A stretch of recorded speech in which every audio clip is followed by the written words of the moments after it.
નો છેલ્લો રાઉન્ડ ચાલી રહ્યો છે અને આ છેલ્લો રાઉન્ડ ધડબડાટી બોલાવી રહ્યો છે। જે શરૂઆતથી વરસાદની પેટર્ન રહી છે કે જ્યાં વરસે છે ત્યાં ઢગલો ઢગલો કરી નાખે છે અને ત્યાં મુશ્કેલી જ મુશ્કેલી આપી દે છે। ફરી એકવાર આવું જ કંઈક થઈ રહ્યું છે।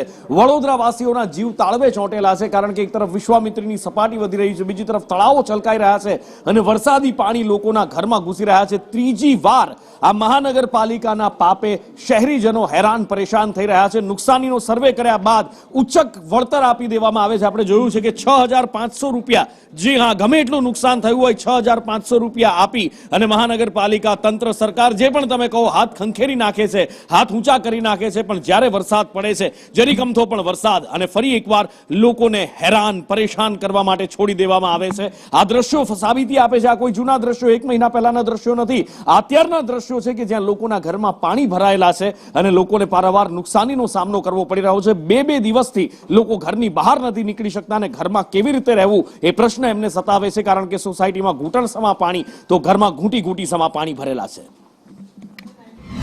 વડોદરાની ધનલક્ષ્મી સોસાયટી એટલે કે વડોદરાની બહાર નીકળીએ વાઘોડી રોડ પર જઈએ ત્યાં આગળ ધનલક્ષ્મી સોસાયટી આવે છે। આ સોસાયટીમાં મોટા ભાગના ઘરોમાં છેલ્લા 4 મહિનાથી પાણી છે એવું કહીએ તો ખોટું નથી, કારણ કે જ્યારે પ્રથમ વરસાદ થયો હતો ત્યારથી જ આ તમામ ઘરોની અંદર પાણી ભરાવાના શરૂઆત થઈ હતી। ગઈકાલે ફરી જે જોરદાર વરસાદ થયો તેમાં ઘરોમાં પાણી ભરાયું છે, એટલે કે આ અહીંયાના સ્થાનિકો પાણી કાઢી રહે, બીજી બાજુ મેઘરાજા મહેરબાન બને છે અને કોર્પોરેશનના પાપથી ફરી આ તમામ સોસાયટીઓની અંદર પાણી ભરાય છે, ઘરોમાં પાણી ભરાય છે। તમામ જે ઘર વખરી છે તે અત્યારે ખૂબ જ નુકસાન પામી છે। ઘરના જે સ્થાનિક લોકો છે તેમને ઘરની અંદર રહેવું ખૂબ મુશ્કેલ બની ચૂક્યું છે, ખૂબ જ ખરાબ પરિસ્થિતિ થઈ ચૂકી છે। ત્યારે અહીંના જે ઘર માલિકો છે તેમની સાથે વાત કરીશું। બેન, શું હાલત છે, કેટલા સમયથી હાલત છે? હા, 4 મહિના, છેલ્લા 4 મહિનાથી આ જ પોઝિશન છે, એમાં કોઈ ફેરફાર થતો નથી। કેટલી વાર કોર્પોરેશનને બી જાણ કરી છે, પ્રફુલ્લાબેનને પણ જાણ કરી છે, બધાને જાણ કરેલી જ છે, તો પણ કોઈ ફેરફાર થતો નથી। આ જ પોઝિશન દર 4 મહિનાથી તો અમે ઘરનું કશું વસ્તુ સંભાળી જ નથી શક્યા એમ। આ સોસાયટીમાં કેટલા એવા ઘર છે કે જેમાં આ હાલત દર વખતે થાય છે? લગભગ 100 જેટલા ઘર તો હશે જ કે એમાં આ જ હાલત હોય છે। દર 4 મહિના છે, પણ ગયા વર્ષે બી આ જ પોઝિશન હતી। 2-3 વાર તો દર ચોમાસામાં પાણી આવે જ છે। કોના પાપે તમે પૈસા આપીને ઘર ખરીદ્યું હશે અથવા તમે અહીંયા વર્ષોથી રહેતા હશો, આ કોના પાપે આ બધું થઈ રહ્યું છે? આ કોર્પોરેશનના પાપે જ ને અમે ભોગવીએ છીએ। અને ઘરનું કેટલું બધું નુકસાન થયું છે, લાઇટ, પંખા બધું જ બગડી ગયું હતું। ગઈ વખતે પાણી આવ્યું તેમાં તો વોશિંગ મશીન બધું જ ખરાબ થઈ ગયું હતું, મશીનરી બધી ટોટલી ખરાબ થઈ ગઈ હતી, એનું પાછું રિપેર કરાયું, હવે પાછું આ જ પોઝિશન આવી ગઈ। પાણી, ફ્રીજ બધું જ બગડી જાય છે અમારું। વડોદરા વાસીઓની અત્યારે ખૂબ જ ખરાબ હાલત છે, કારણ કે જ્યાં પણ નજર કરીએ ત્યાં નુકસાન જ નુકસાન જોવા મળી રહ્યું છે। સંદેશ ન્યૂઝ આજે પહોંચ્યું છે વડોદરા ગ્રાઉન્ડ ઝીરો પર વડોદરા વાસીઓની આંસુ લૂછવા માટે। જ્યાં પણ નજર કરીએ ત્યાં લોકો દુઃખ સાથે કહી રહ્યા છે કે વડોદરાનું જે મ્યુનિસિપલ કોર્પોરેશન છે તેના પાપે અમારે ખરાબ હાલતની અંદર આ ભોગવવું પડી રહ્યું છે। મહત્વનું છે કે આ ક્યારે સુધારો આવશે તે જોવાનું રહ્યું। કેમેરામેન પોખરાજ સાથે જયંતિ ચૌધરી, સંદેશ ન્યૂઝ, વડોદરા। સવી તો હોસ્પિટલથી આવે છું અને આ કાયમની પરિસ્થિતિ આવી છે। થોડો બી વરસાદ પડી જાય તો તળાવ ફૂલ થઈ જાય છે અને આવી તો આ સ્થિતિ છે પાણી ભરાઈ જવાની। હું અહીંયા વાઘોડિયા રોડ બાજુ આમ તો સોમા તળાવ રહું છું, પેલું વેદાંત રેસિડેન્સી છે ત્યાં, અને અહીંયા દર વખતે પાણીનો પ્રોબ્લેમ થાય જ છે કે થોડો વરસાદ આવે ને તરત પાણી ચાલુ થઈ જાય છે ભરાવા। હા, ક્લાસમાં, કારણ કે એક્ઝામ ચાલે છે એટલે એટલી બધી બી દર વખતે રજાઓ ના પડાય તો થોડુંક ક્લાસીસ ચાલુ છે એટલે મૂકવા જઈએ છીએ। રેસિડેન્સીમાં રહીએ છીએ। પ્રથમ રેસિડેન્સીમાં રહો છો, ક્યાં જઈ રહ્યા છો? કોલોનીમાં જ, સોસાયટીમાં જ પાછા જઈ રહ્યા છે। કઈ જગ્યાએ કેટલા પાણી ભરાયા છે? આશરે અહીંથી 500 મીટરથી લઈને 700 મીટર સુધી બધે લગભગ ઘૂંટણ જેટલું પાણી છે।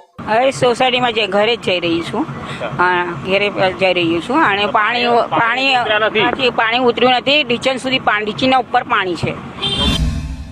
પ્રથમ રેસિડેન્સીમાં હાલ અહીંયા અમે આવ્યા છે, એના દ્રશ્યો આપને અહીંયા બતાવીએ। પ્રથમ રેસિડેન્સીમાં અંદર પણ ઘૂંટણ જેટલા પાણી છે। ટ્રેક્ટર પાલિકાનું અહીંયા આવ્યું છે, પરંતુ પાલિકા ટ્રેક્ટર મોકલે છે, પરંતુ અહીંયા પાણી ન ભરાય તેની કોઈ, પાણી નીકળી જાય તેની કોઈ વ્યવસ્થા નથી। અહીંના તમામ જે ગેટ છે એ ગરકાવ છે। ગત રોજ સુધીમાં ઘરોમાં પાણી હતા, પાણી ઓસરી રહ્યા છે, પરંતુ એટલા પણ નથી ઓસર્યા કે લોકો અહીંયાથી બહાર જઈ શકે.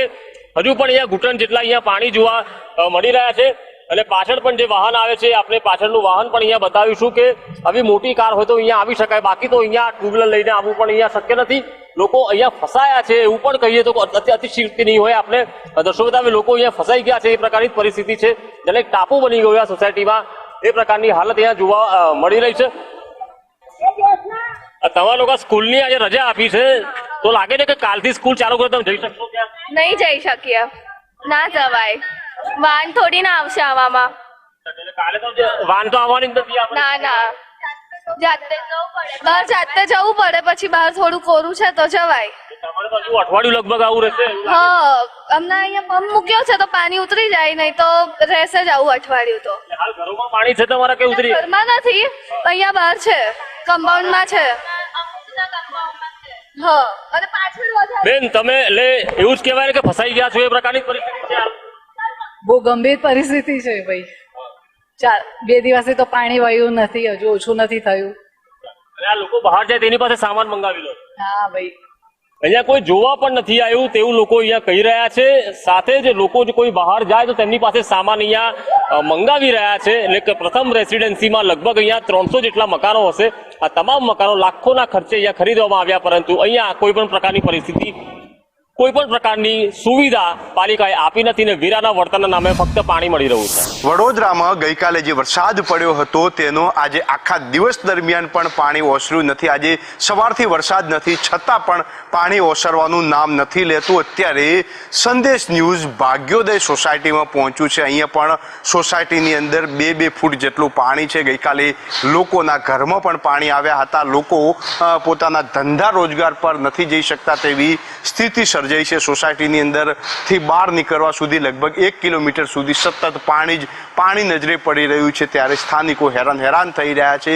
વીએમસીના પાપે અત્યારે વડોદરા વાસીઓ છે તે મુશ્કેલીનો સામનો કરી રહ્યા છે. ભાગ્યોદય સોસાયટીની અંદર પાણી જ પાણી છે. આપણે બેન સાથે વાત કરીશું. બેન, ક્યારથી આ હાલત છે?